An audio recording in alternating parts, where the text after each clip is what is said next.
Ladies and gentlemen, please welcome the Heritage Foundation's president, Kay Coles James.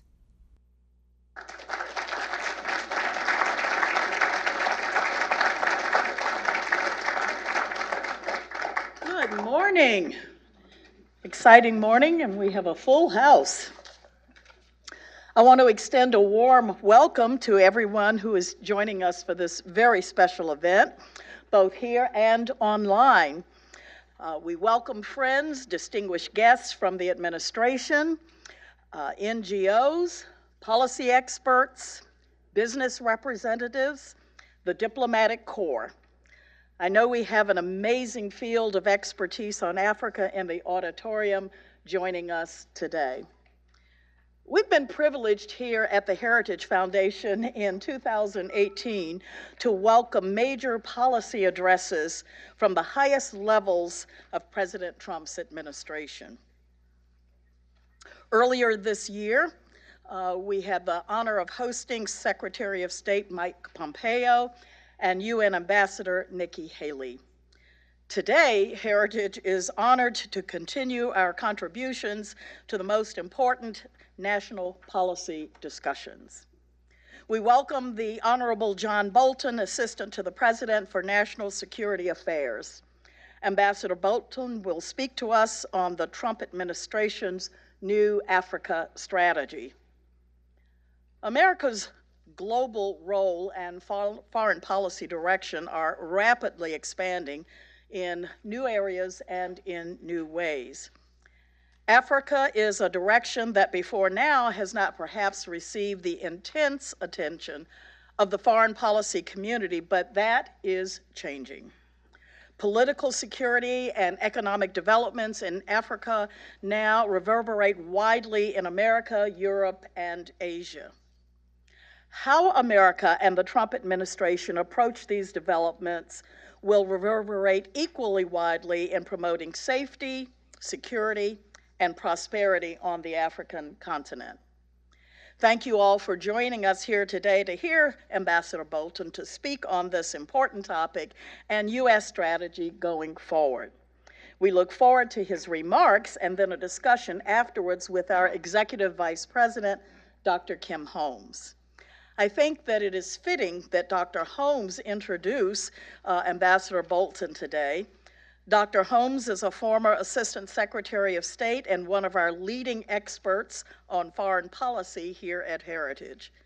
In addition to working together over the years, Dr. Holmes and Ambassador Bolton have also been longtime friends. I would now like to invite Dr. Holmes, who has known and worked with the ambassador for many years, to offer a warm welcome and introduction. Dr. Holmes.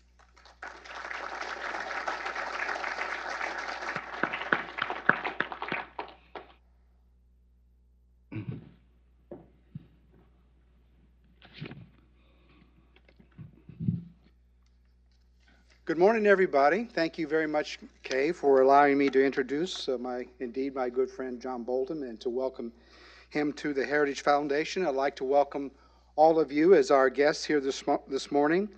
It's indeed a pleasure to have all of you here, and it certainly is an honor to welcome John back to Heritage. As Kay mentioned, he is an old friend. I remember well hosting John many years ago when he delivered remarks at the Heritage Foundation on the Bush administration's decision to disassociate from the International Criminal Court. It seems just like yesterday, but it actually was quite a while back. John and I have indeed been in the trenches for a long time. We served together at the State Department during the Bush administration.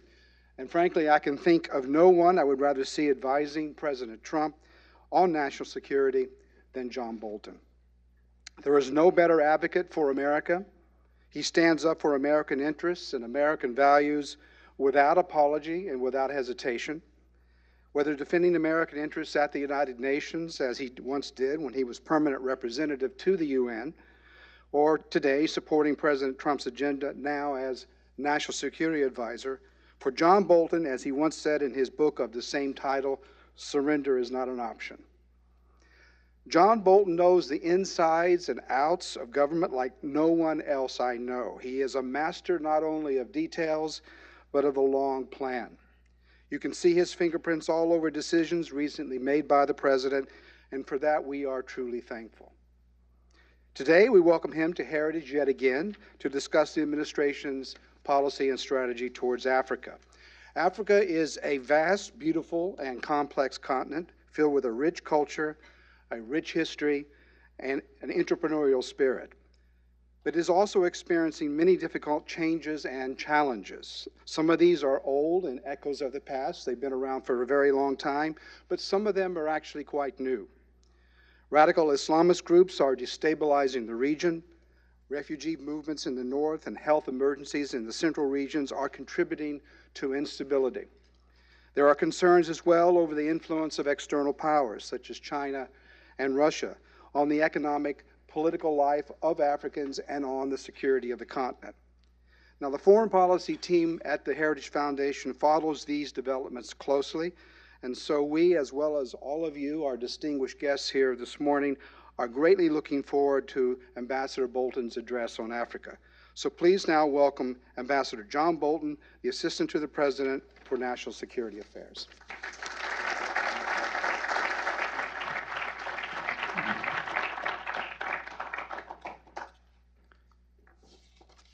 Well, Kim, thanks very much, and thanks to you and Kay for inviting me here. I'm delighted again to be at Heritage, an institution that really has contributed so much to the public policy debate for many decades now in the United States. And I'm particularly pleased to be here to unveil the Trump administration's new Africa strategy, which the President approved yesterday and which the administration will begin executing immediately. This strategy is the result of an intensive interagency process and reflects the core tenets of President Trump's foreign policy doctrine. Importantly, the strategy remains true to his central campaign promise to put the interest of the American people first, both at home and abroad. White House is proud to finalize this strategy during the second year of President Trump's first term, about 2 years earlier than the prior administration's release of its Africa strategy. We have prioritized developing this document because we understand that lasting stability, prosperity, independence, and security on the African continent are in the national security interest of the United States. Under our new approach, every decision we make, every policy we pursue, and every dollar of aid we spend will further U.S. priorities in the region. In particular, the strategy addresses 3 core U.S. interests on the continent. First, advancing U.S. trade and commercial ties with nations across the region to the benefit of both the United States and Africa. We want our economic partners in the region to thrive, prosper, and control their own destinies. In America's economic dealings, we ask only for reciprocity, never for subservience. Second, countering the threat from radical Islamic terrorism and violent conflict. ISIS, Al-Qaeda, and their affiliates all operate and recruit on the African continent, plotting attacks against American citizens and targets. Any sound U.S. strategy toward Africa must address this serious threat in a comprehensive way. And third, we will ensure that U.S. taxpayer dollars for aid are used efficiently and effectively. The United States will no longer provide indiscriminate assistance across the entire continent without focus or prioritization. And we will no longer support unproductive, unsuccessful, and unaccountable UN peacekeeping missions. We want something more to show for Americans' hard-earned taxpayer dollars. Under our new Africa strategy, we will target U.S. funding toward key countries and particular strategic objectives. All U.S. aid on the continent will advance U.S. interest and help African nations move toward self-reliance. Our first priority, enhancing U.S. economic ties with the region, is not only essential to improving opportunities for American workers and businesses, it is also vital to safeguarding the economic independence of African states and protecting U.S. national security interest. Great power competitors namely China and Russia, are rapidly expanding their financial and political influence across Africa. They are deliberately and aggressively targeting their investments in the region to gain a competitive advantage over the United States. From 2016 to 17, China's foreign direct investment towards Africa totaled $6.4 billion. And over the past several years, China has devoted considerable state-directed and state-supported financing to projects in the region. China uses bribes, opaque agreements, and the strategic use of debt to hold states in Africa captive to Beijing's wishes and demands. Its investment ventures are riddled with corruption and do not meet the same environmental or ethical standards as U.S. developmental programs. Such predatory actions are subcomponents of broader Chinese strategic initiatives, including One Belt, One Road, a plan to develop a series of trade routes leading to and from China, with the ultimate goal of advancing Chinese global dominance. In Africa, we are already seeing the disturbing effects of China's quest to obtain more political, economic, and military power. The nation of Zambia, for example, is currently in debt to China to the tune of $6 to $10 billion. China is now poised to take over Zambia's national power and utility company in order to collect on Zambia's financial obligations. Similarly, from 2014 to 2016, Djibouti's external public debt to GDP ratio ballooned from 50% to 85%, with most of that debt owed to China. In 2017, China established a military base in Djibouti that is only miles away from our U.S. base, Camp Lemonnier, which supports critical U.S. operations to counter violent terrorist organizations in East Africa. In May, U.S. officials accused China of using military-grade lasers from this base to target and distract U.S. pilots on 10 different occasions. 2 of our American pilots suffered eye injuries from exposure to laser beams. And soon, Djibouti may hand over control of the Duralay Container Terminal, a strategically located shipping port on the Red Sea, to Chinese state-owned enterprises. Should this occur, the balance of power in the Horn of Africa, astride major arteries of maritime trade between Europe, the Middle East, and South Asia, would shift in favor of China. And our U.S. military personnel at Camp Lemonnier could face even further challenges in their efforts to protect the American people. Russia, for its part, is also seeking to increase its influence in the region through corrupt economic dealings.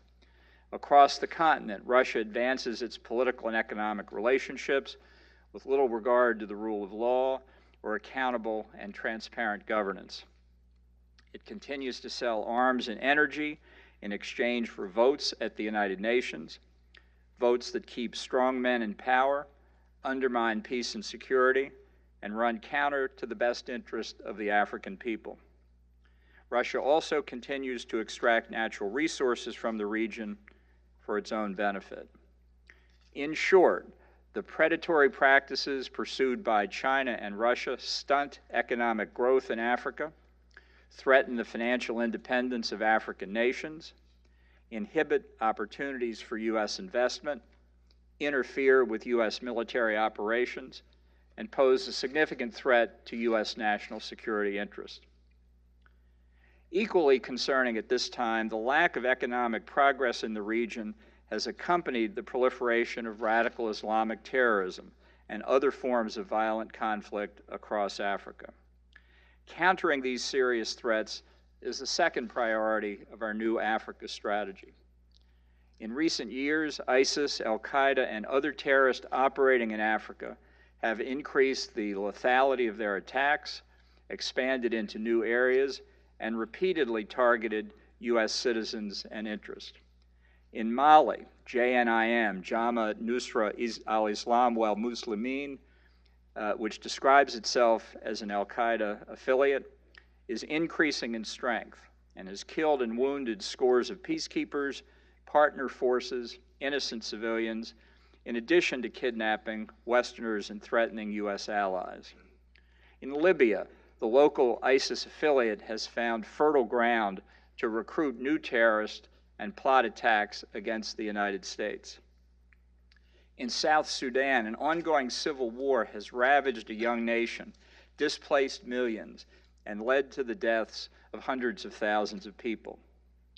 The continuing threat from terrorism and other violent conflicts across the region puts American lives at risk and drains vital American resources.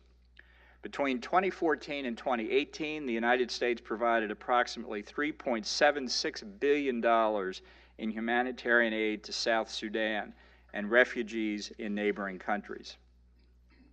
This number represents only a small amount of the total aid that the United States devotes to Africa.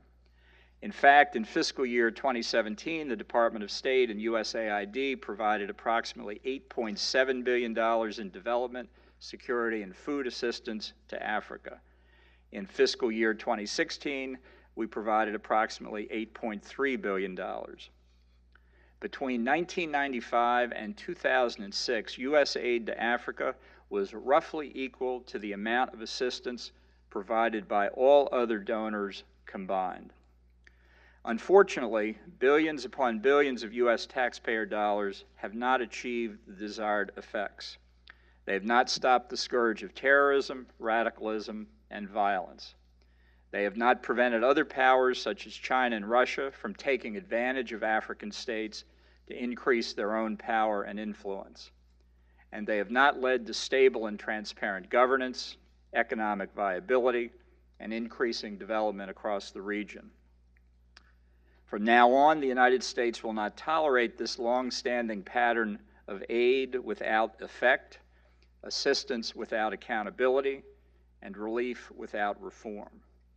Instead, we are pursuing a new path, one that we hope finally gets results. Americans are a generous people, but we insist that our money is put to good use. Our third priority, therefore, is ensuring that all U.S. assistance dollars sent to Africa are used efficiently and effectively to advance peace, stability, independence, and prosperity in the region. Here are some of the specific bold actions we will take under our new strategy to address the three priority areas I've just highlighted. To expand our economic relationships in the region, we are developing a new initiative called Prosper Africa, which will support U.S. investment across the continent, grow Africa's middle class, and improve the overall business climate in the region. In addition, we will encourage African leaders to choose high-quality, transparent, inclusive, and sustainable foreign investment projects, including those from the United States. We will leverage our expanded and modernized development tools to support access to financing and provide strong alternatives to external state-directed initiatives.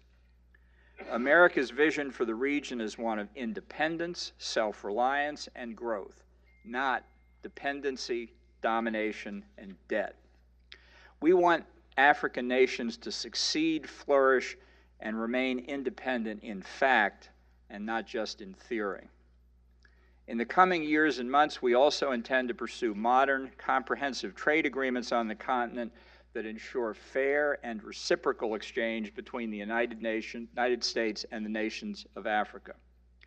We will begin these negotiations on a bilateral basis and focus on creating mutually beneficial partnerships. Our new economic initiatives in Africa will help support American jobs and expand market access for U.S. exports while promoting sustainable growth in African countries. We will focus our economic efforts on African governments that act with us as strategic partners and which are striving toward improved governance and transparent business practices. As our partner nations develop economically, they will be better prepared to address a range of security threats, including terrorism and militant violence. Under our new strategy, we will also take several additional steps to help our African friends fight terrorism and strengthen the rule of law. We will assist key African governments in building the capacity of partner forces and security institutions to provide effective and sustainable security and law enforcement services to their citizens. Our goal is for the nations of the region to take ownership over peace and security in their own neighborhood. The G5 Sahel Joint Force, comprised of Mauritania, Niger, Chad, Burkina Faso, and Mali, which the United States supports, is a great example of the enormous potential for African joint security cooperation.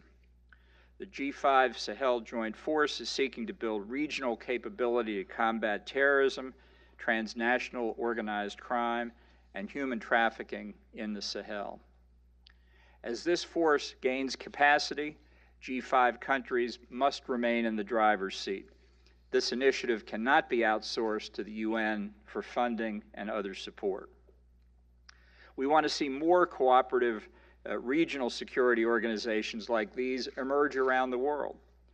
As part of our new Africa strategy, the United States will also reevaluate its support for UN peacekeeping missions.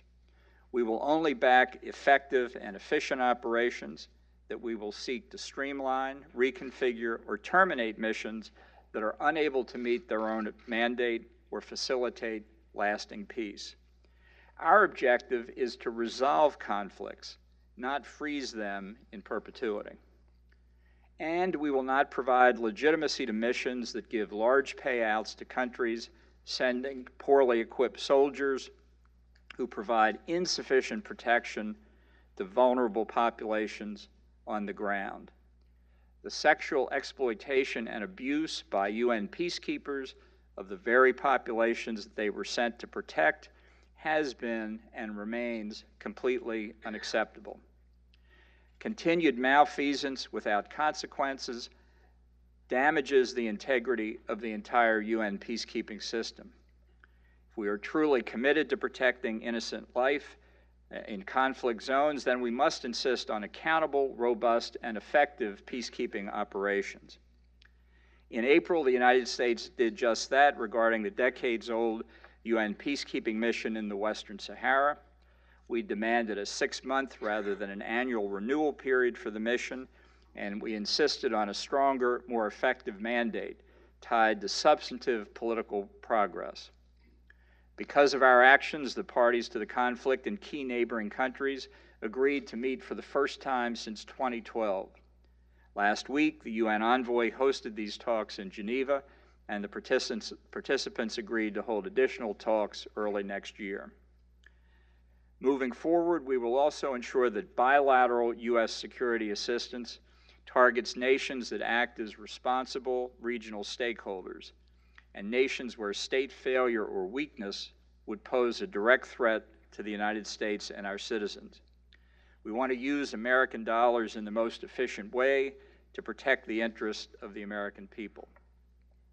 Accordingly, we will make certain that all aid to the region, whether for security, humanitarian, or development needs, advances these U.S. interests. Countries that receive U.S. assistance must invest in health and education, encourage accountable and transparent governments, support fiscal transparency, and promote the rule of law. The administration will not allow hard-earned taxpayer dollars to fund corrupt autocrats who use the money to fill their coffers at the expense of their people or commit gross human rights abuses. For example, the United States is now reviewing its assistance to South Sudan to ensure that our aid does not prolong the conflict or facilitate predatory behavior. We will not provide loans or more American resources to a South Sudanese government led by the same morally bankrupt leaders who perpetuate the horrific violence and immense human suffering in South Sudan. The administration is also developing a new foreign assistance strategy to improve the effectiveness of American foreign aid worldwide. American foreign assistance was originally designed to counter the Soviet Union during the Cold War and most recently to fight terrorism after 9/11. Today, we need to make adjustments to address the pressing challenge of great power competition and to correct past mistakes in structuring our funding. In developing our strategy, we are revisiting the foundational principles of the Marshall Plan. The Marshall Plan furthered American interest bypassed the United Nations, and targeted key sectors of foreign economies rather than dissipating aid across hundreds of programs. Our new foreign assistance strategy will ensure that all U.S. foreign aid in every corner of the globe advances U.S. interest. Our goal is to move recipient states towards self-reliance and prevent long-term dependency. Structural reforms will likely be critical, including practicing fiscal responsibility, promoting fair and reciprocal trade, deregulating economies, and supporting the private sector. We should emphasize bilateral mechanisms to maintain maximum American control over every American dollar spent. Less needy recipients should graduate from foreign assistance, and assistance should decline to countries and organizations making poor policy choices. In addition, we should target resources toward areas where we have the most impact to ensure efficient use of taxpayer dollars. Countries that repeatedly vote against the United States in international forums or take actions counter to U.S. interest should not receive generous American foreign aid. The United States will respect the independence of other nations in providing humanitarian security and development assistance. We are not among those powers that pursue dollars for dependency. However, we draw the line at funding causes that harm our interests and our citizens. Around the world, the United States seeks partners who are self-reliant, independent, and strong, nations that respect the interest of their people, the rights of their neighbors, and the principle of fairness and reciprocity in all agreements. Under our new Africa strategy, we will expand economic ties on the basis of mutual respect. We will help African nations take control of their own economic destinies and their own security needs. And we will ensure that all U.S. foreign assistance in the region gets results for the American people. I'm honored to have had the opportunity to highlight the details of our plans here at Heritage today, and I look forward to taking your questions. Thank you very much.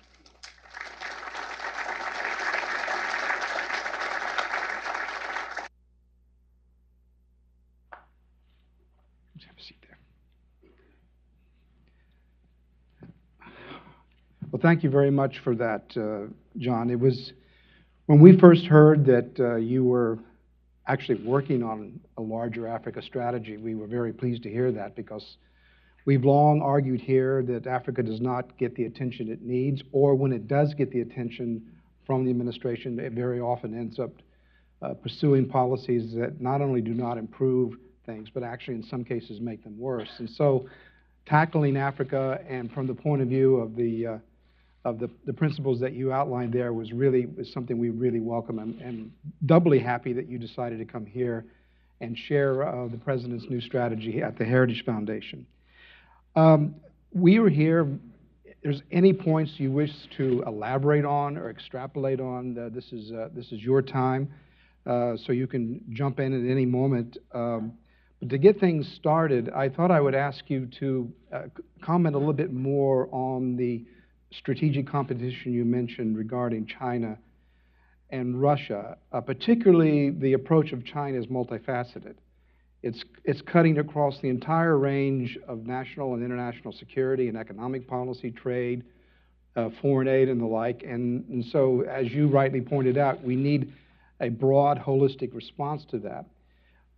If you could say a little bit more about all of the tools that you have at your disposal for U.S. policy, but if you also could, at some point, talk about what is the impact on the U.S. military activities, military presence, and the military security, even in terms of the assistance that we provide to some of the countries, either for military or for counterterrorism purposes. Well, you know, one of the reasons that I've been interested in Africa for some time is my first real job in the government was at the U.S. Agency for International Development in the Reagan administration, and I traveled, among other places, to Zimbabwe just a few years after the real independence of Zimbabwe, the end of white rule, and the beginning of self-government there, and it was It's a fascinating time. It didn't work out so well for a lot of reasons. Hopefully, we're in a new era now. But the continuation of these kinds of governance problems was something that always drew my attention. And as I was mentioning to you and Kay a little bit earlier, being at the UN in New York and talking to African ambassadors about their vision of for their own countries and for Africa was something that also was, I found, quite fascinating. But within the U.S. government, it is fair to say, whether it's Republican or Democratic administrations alike, it's often been difficult to get people to focus on it. There are always competing priorities. But now I think precisely because of the very well thought out, very comprehensive intervention of China in the continent of Africa, in other places around the world too, with a program that is very systematically designed to tilt whole regions of the world, and particularly mineral resource-rich areas, in China's direction, that this is a very important point for the United States and the West as a whole to wake up. We need to foster, as I said a few moments ago, independence for African countries. The United States, although our adversaries for decades have called us an imperial power, we're probably the least imperial great power in the history of the world. Our interest doesn't match any prior power throughout history of comparable size and influence. But that's not the view of some of the great powers we are competing with in the world today. So we really have an opportunity here, I hope, for a debate and discussion in the United States about shaping relations with Africa to the mutual advantage of the African countries on the one hand and the United States on the other. It's a very different view than I think some of our competitors hold. So whether it's in the economic field, Prosper Africa is not an aid program. The idea is based on trade and investment. In the security field, because of the threats that we see really across the African continent, and in the political space as well. There's some real opportunities here.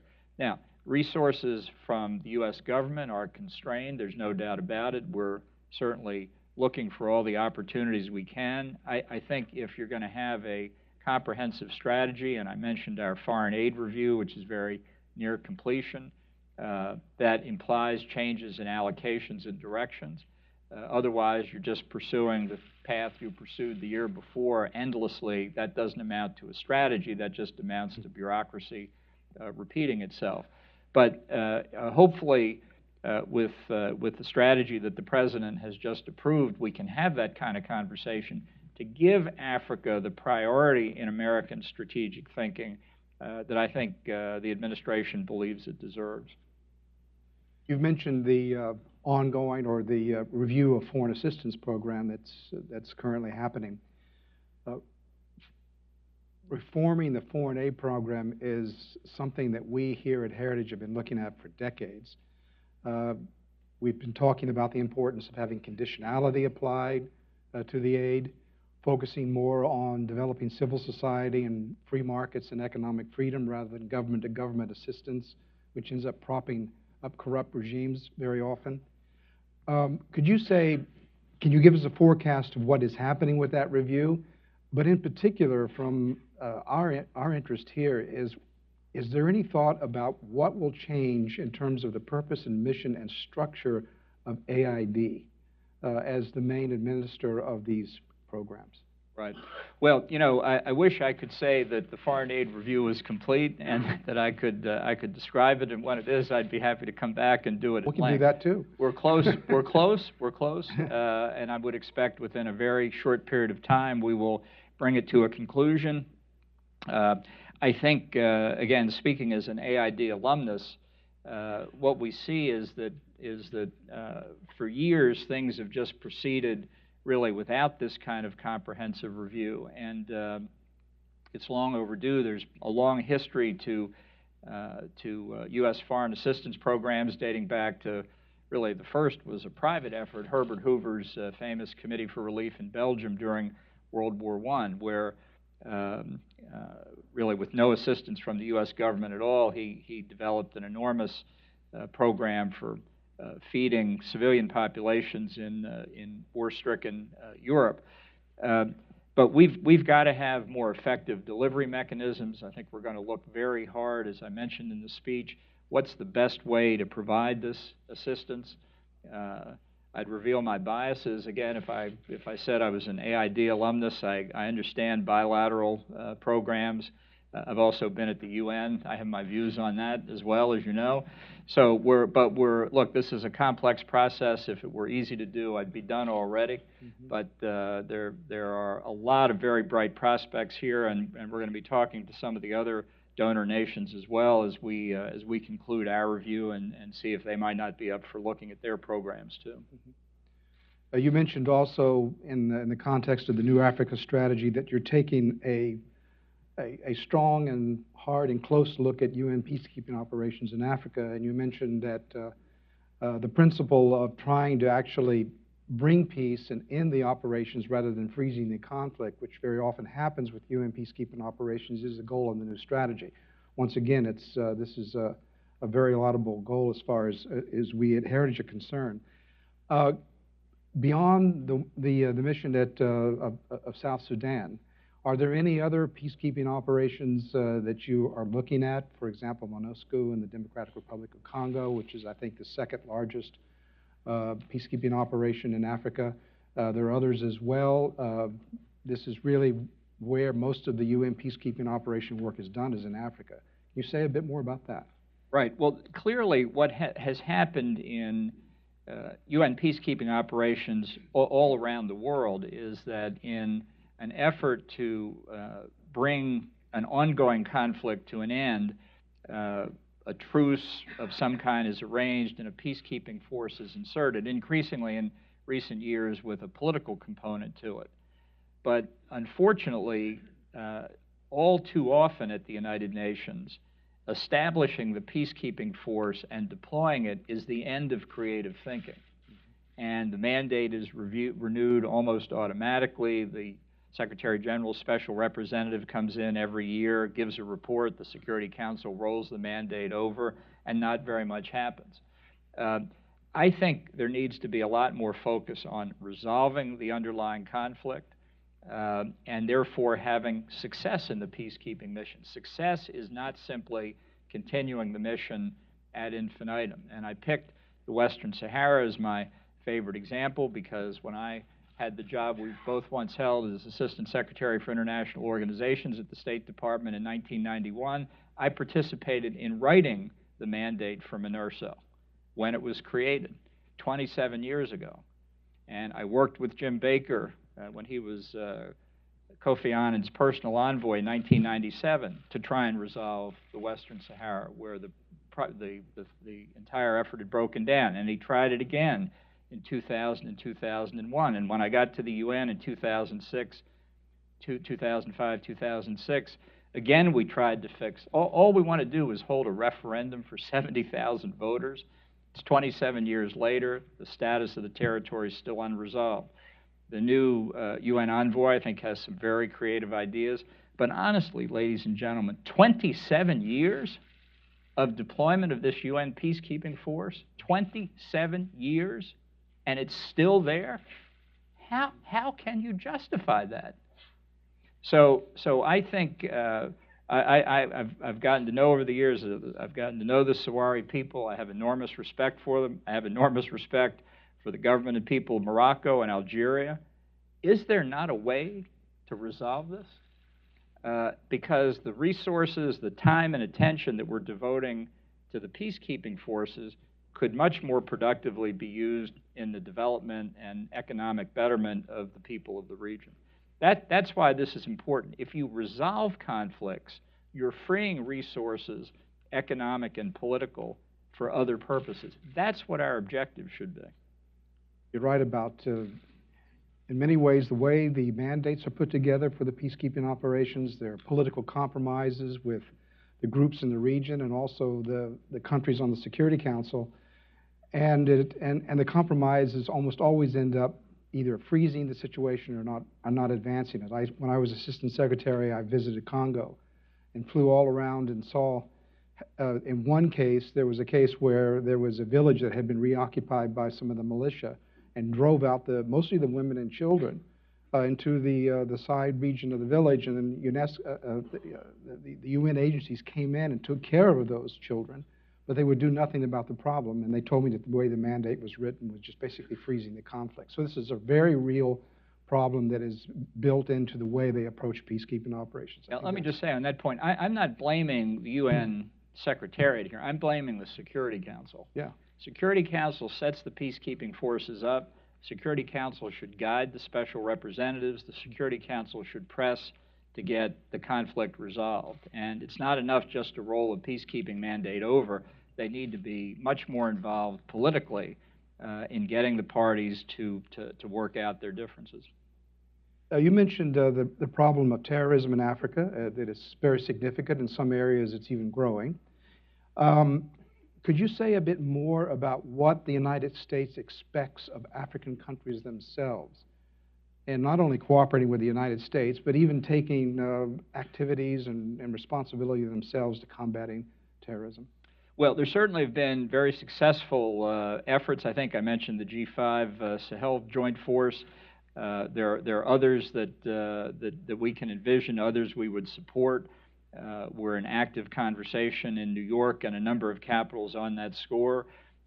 Look, it's foundational in the UN Charter that regional organizations should have much more of a role than they've historically had. I think Africa is a very important place to try and make that principle work. Obviously, there are countries in Africa that have benefited from successful UN peacekeeping operations. Namibia is a good example, Madagascar, Mozambique rather. But I think now it's time for African governments to take the lead themselves and do more of that. We'd love to encourage and support that if the circumstances are right.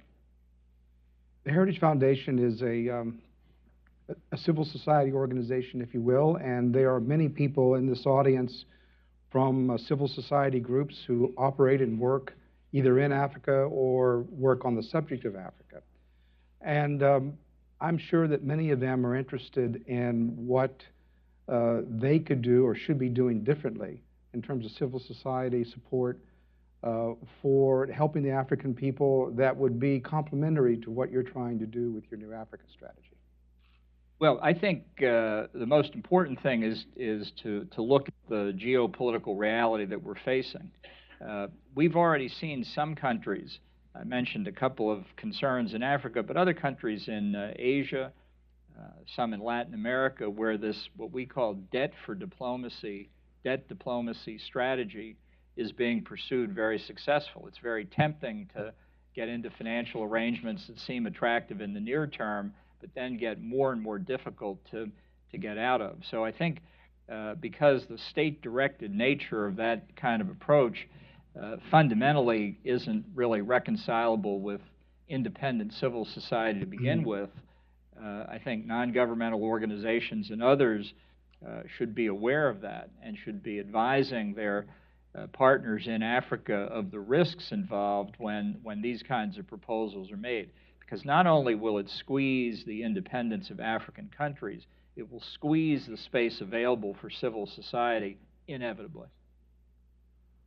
Well, we have, you've been hearing for many years the mantra towards Africa, trade, not aid. And you mentioned both trade and aid in your remarks. And there are many U.S. companies that probably would like to invest more in Africa. They're not sure of the trade environment, the legal environment. Most importantly, they're not sure of the security and political environment. If we wish to try to engage Africa more, not only at a civil society, but at an economic and financial levels in order to counter what China is doing, what can we be saying to American corporations or investors, in addition to what you mentioned a minute ago about civil society groups, that you would be working on to try to increase a better, more friendly environment for U.S. investment in Africa? Well, I think the policy environment is obviously the most important, and I think that that really is fundamentally within the control of the African countries themselves. The more open they are, really to competitive foreign investment, not tied to one country or one particular program, the more likely foreign investors are likely to come in. In the United States, we've certainly added to our capacity to help American investors through major improvements, I think, in OPIC, the Overseas Private Investment Corporation, with new authorities, with the Millennium Challenge Corporation. There are a lot of possibilities here that didn't exist when I was at AID, and I think those are all things from an American business point of view that really ought to point them in the direction of places where their supply chain can be safer and less susceptible to political manipulation as it is in many countries where we've invested now. Both you and I, in the discussion here, we've made reference to a couple of times to the different approach that you're trying to take with Africa, how it differs from past approaches. Not to put you on the spot, but maybe I can. What do you think in the past has been the sort of central conceptual mistake that administrations have made in the past or Americans make when they look towards Africa? I know there's a lot of different aspects to the policies that you're talking about, but if you sort of raise it to the strategic level, and what do we have done wrong in the past when we think about Africa? Well, I think too many administrations, and look, it's a bipartisan problem, have looked at Africa and said, they wouldn't necessarily put it this way, but they'd say it's not strategically important to the United States. I can remember an Assistant Secretary of African Affairs in one administration which I served. I'll leave that vague so I don't embarrass him, but once told me a story how he had a consultation with his Japanese opposite number, the Assistant Secretary equivalent there for Africa, and they had both quickly agreed that in the list of regional bureaus in the Foreign Ministry in Japan and the State Department in Washington, Africa was the lowest ranking priority of all the regional bureaus. And I think if you start with that proposition, the conclusion's pretty obvious. I just think the proposition is wrong. Africa is incredibly important to the United States. If we didn't understand it before, the competition posed by China and Russia, among others, should highlight it for us, which is why I do think this is a potential turning point in American understanding of what's at stake for us, not just for Africa, but for the United States in African affairs. So that as we address this, I think there should be a new openness on both sides to understanding what's at risk here and why it's to our advantage to update our understanding of what the priority is for the United States. Well, one of the main themes of your speech, and the President makes this point time and time again, is that the American foreign policy should serve the interests of the American people and our values. And the interesting thing that at least struck me about the way that you were laying out the strategy is that, yes, it suits our interests, it suits our values, but it's also good for Africans too. As a matter of fact, it's just more effective in actually combating the problems that the Africans themselves face, whether it's terrorism, economic development, or a lack of freedom. And I mean, this has been the formula of, in my opinion, of American genius of our foreign policy over the last decades. And it's sort of a recentering, of the way I see it, of American foreign policy in a traditional way that we have looked at our interests in the past. And can you say about how in your conversations with the President and his approach to American interests, he has said elsewhere, he's actually talked with our European allies in terms of burden sharing, but this is not really the context that you're putting this in. Can you say a bit more about how the President's own vision of his new foreign policy fits into what you're doing?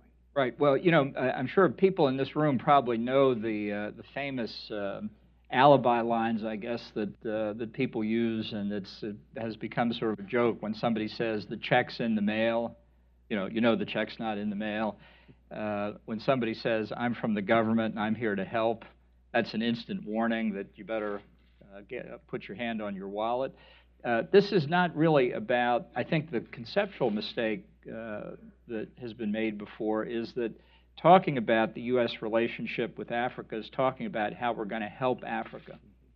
I think the President's transactional history of making deals that are mutually beneficial, because You don't make many successful investments unless the people on the other side of the transaction get something out of it true, is something that should encourage African governments and those that want to see a higher level of relations between the United States and Africa to see what's possible. Because if it's a little straight talking among friends about what's beneficial on both sides, you're much more likely to get a successful outcome than pretending that it's a one-sided relationship. Well, unfortunately, we have run out of time. Ambassador Bolton, it's a pleasure to have you here again, and thank you for coming. I know you have a lot on your schedule today. So I'd like to ask everyone to join me in a round of applause to thank Ambassador Bolton. Very much. Thank you. Go ahead. Thank you very much. Thank you very much.